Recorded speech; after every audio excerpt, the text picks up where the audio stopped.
What is the zeitgeist movement? The zeitgeist movement, as well as the Venus Project, recognizes that problems like violence, addiction, pollution, poverty, and war are a result of the free market capitalist system. The market is not a social system, the market is actually a religion.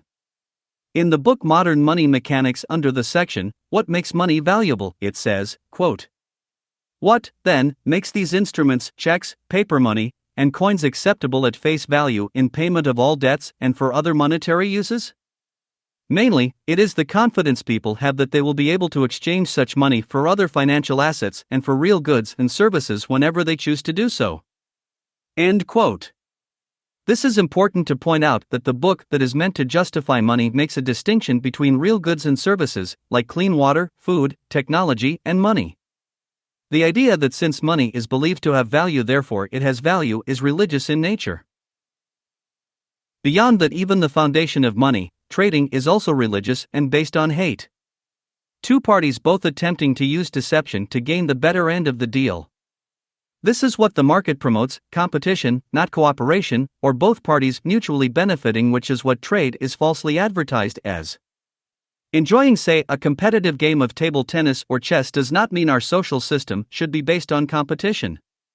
The poor suffer from direct poverty while the rich suffer a sort of spiritual poverty or poverty of the soul, as someone has to have a huge ego to not care about their fellow human beings, to tower over others. The competitive market is stressful, which results in illness and addictions. The market also results in inequality, and the greater the gap between the rich and the poor, the more violent and ill the society in general. For example, the structurally classist nature of interest payments to the bank from loans increases inequality.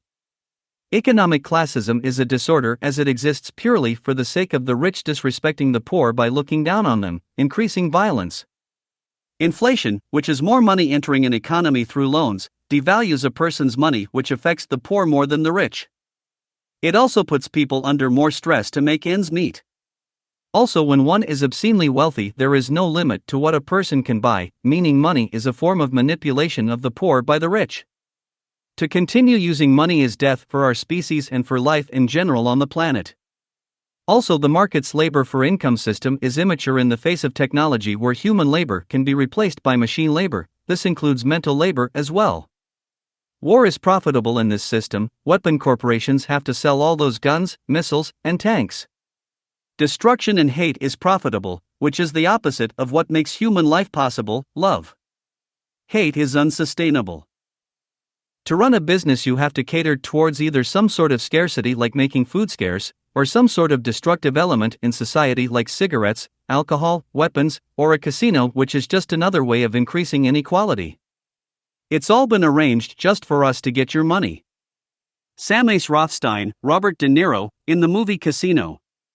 Copyright is also a product of trying to make things scarce instead of letting the public improve upon a design in the public domain or in an open source manner, like Linux.